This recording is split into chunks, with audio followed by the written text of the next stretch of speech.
Arkadaşlar merhaba. Bugün sizlere bilgisayar sistemi nasıl çalışır ondan bahsedeceğiz.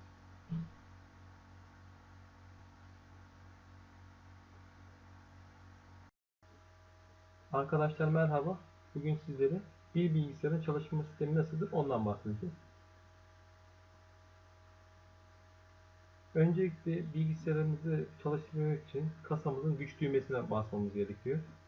Güç düğmesine bastığımızda bilgisayar bileşenlerine güç sağlanır. Anakart, CPU, hard diskler, yarı iletken sürücüler, grafik işlemciler ve bilgisayardaki diğer her şeye güç gider. Güç sağlayan donanım parçasına güç kaynağı olarak bilinir. Tipik bir masaüstü bilgisayarın içinde kasanın köşesinde bir kutu gibi görünür ve AC güç kablosu bağlandığı yer burasıdır. CPU, UEFI veya BIOS'u yüklememiz gerekiyor. Bu güç düğmesine bastıktan sonra bunlar yükleniyor. Kasamıza artık elektriğe sahip olduğuna göre CPU kendini başlatır ve genellikle anakart üzerindeki bir chipsette saklanan küçük bir program arar. Geçmişte PC, BIOS olarak adlandırılan bir şey yüklenirdi. Modern PC'lerde CPU bunun yerine UEFI ürün yazılımına yüklenmeye başlandı. Bu eski tarz BIOS'un modern bir yedeğidir. Ancak daha karmaşık hale getirmek için bazı PC üreticileri yedek UEFI yazılımlarını BIOS'a demektedir.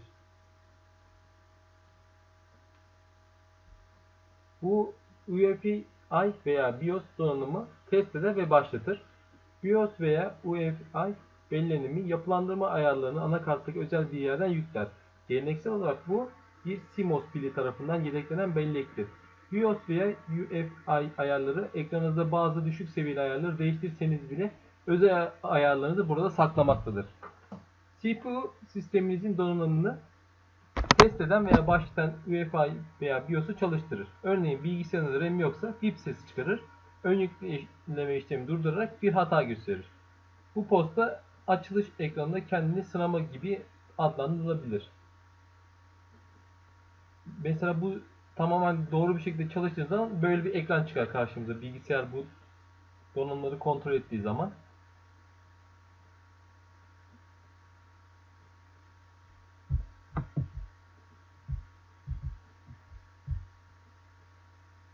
Bu FI veya BIOS ön yükleme aygıtını aktarıyor. Bu bundan sonraki adımdır. Donanımımızı test edip başladıktan sonra UEFI veya BIOS bilgisayarın işletim sistemini ön yükleme sorumluluğuna dağıtacaktır. UEFI veya BIOS işletim sistemimizin ön yüklemek için bir ön yükleme aygıtı aramaktadır. Bu genellikle bilgisayarınızın sabit diski veya yarı iletken sürücüsüdür. Ancak bir CD, DVD veya USB sürücüsü A konumunda da olabilir. Ön yükleme aygıtı UEFI veya BIOS kurulum ekranında yapılandırılabilir.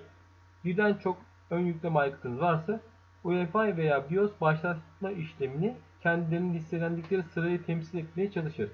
Bu nedenle örneğin optik sürücünüzde ön yüklenebilir bir DVD'niz varsa sistem sabit sürücünüzü başlatılmadan önce bundan başlamayı deneyebilir. Bu da BIOS'un veya UEFI'nin ayarlarından ayar penceresinden bir resim. Bootloader tam işletim sistemini yükler. Bootloader işletim sisteminin geri kalanını ön yükleme gibi büyük bir görev olan küçük bir programdır. Windows ön yükleme yöneticisi adlı bir ön yükleyici kullanılır. Çoğu Linux sistemi grup kullanır ve Mac'lerde BOTFI adlı bir şey kullanır. Bootloader ile ilgili bir sorun varsa, örneğin dosyalar diskte bozuksa bir bootloader hatası görürsünüz ve ön yükleme işlemi durdurulur.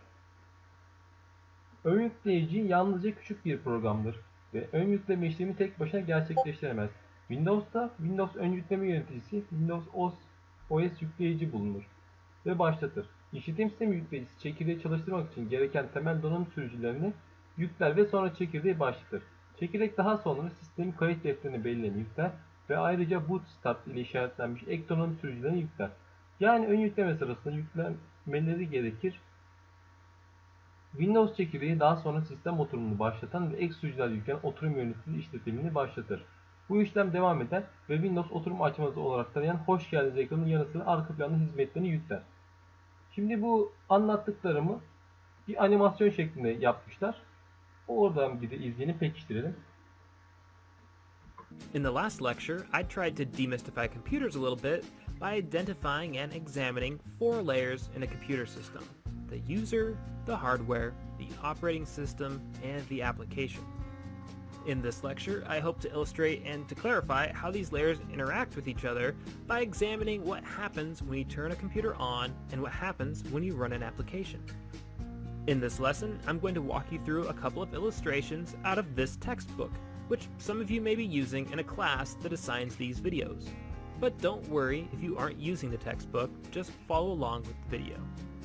We'll start with this illustration, which diagrams what happens when we turn on a computer. When we press the power button on a computer, the computer's power supply begins to distribute current to the different parts of the computer so that they can operate. When the CPU receives current from the power supply, the CPU searches for a special program that helps to load the operating system into the computer. For PCs, this program is called the Basic Input-Output System, or BIOS. As you can see in this diagram, it's labeled BIOS. Now, as you may remember from the last lesson, most of the program files on your computer are stored on a hard disk. However, the BIOS is a special program hardwired into the motherboard itself. What does it do? Well, the BIOS grants the CPU access to all of the hardware components that are connected to the motherboard, and it helps the CPU to access the computer's startup code, which is called boot code. Most computers store boot code in the hard disk, but it's also possible to configure a computer to boot from another storage device, such as a CD or a USB flash drive. The boot code is loaded from the computer's storage into its RAM, and the CPU runs the boot code from the RAM. The boot code tells the computer to load the operating system into the computer's memory, and so the computer loads the operating system. Like the boot code, the operating system is normally stored on a computer's hard drive, but it's possible to store an operating system on some other storage device, such as a CD or a USB device. Wherever the operating system is, the computer will load it into RAM so that the CPU can run it. Once the operating system is loaded, it will automatically tell the CPU to run a number of automatic startup applications, such as device drivers, firewalls, antivirus software, the computer's clock and calendar, and other applications that run in the background on the computer. Much like the boot code and the operating system, these automatic startup applications are stored on a storage device, and they must be loaded into RAM before the CPU can run them. Once those automatic startup applications are up and running, the user may begin to interact with the computer via the mouse and keyboard. If you have a username and password set up on your computer, this is the point where you'd be prompted to enter it. So that's what happens when you switch on a computer. Now let's take a look at what happens when you load and run an application. For this, let's look at a different illustration. This illustration shows what happens when you load an application onto your computer.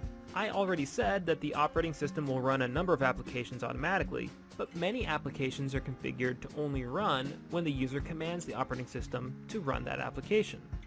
For example, your computer usually won't run a web browser unless you tell the computer to open the web browser. This curvy red arrow represents a user entering the command to run a program, say by double-clicking on the program with the computer's mouse. This command is processed by the operating system, which is running on the computer's memory. The operating system then accesses the program file from a storage device. Let's imagine that the program that the user wanted to open is a web browser. The web browser file loads into the computer's memory, and the web browser runs from there. The web browser will normally display something for the user to see on the computer monitor, and the user can usually input information and commands into the application through the keyboard and the mouse. For example, users can navigate to web pages by typing a web address into the browser's address bar, and they might interact with web pages by clicking on different parts of the page with the mouse pointer. And here's something more that you should know. As we have seen, applications run through your computer's operating system. That means that anytime you are running an application, it can potentially access anything that the operating system can access. Because the operating system has access to every file and every piece of hardware connected to your computer, every application on your computer may also potentially access any file or any piece of hardware on your computer. So in principle, an active application can access everything in your computer system, even if the user isn't aware of it. This means that it's possible to write applications that use your own computer against you. For example, it would be possible to write an application that records all of the keystrokes that a user punches into their keyboard, and then secretly uses an internet connection to send that keystroke information to some third party. And then that third party could mine your keystrokes for sensitive information, like usernames and passwords or bank account numbers. In fact, many such applications already exist. They are called keylogging programs, and cybercriminals would be delighted to install one on your computer. Okay, that's all for now on these two illustrations. Obviously, there is much more to learn. I just wanted to give you an overview so that you could get an idea of how your computer system is tied together. Understanding how the different parts of the system are connected together should eventually help you to understand what kinds of weaknesses the bad guys like to attack.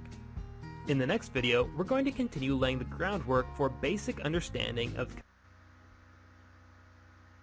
Anlatacaklarım bu kadar arkadaşlar. İnşallah sizler için faydalı olmuştur. İyi günler, sağlıkla kalın.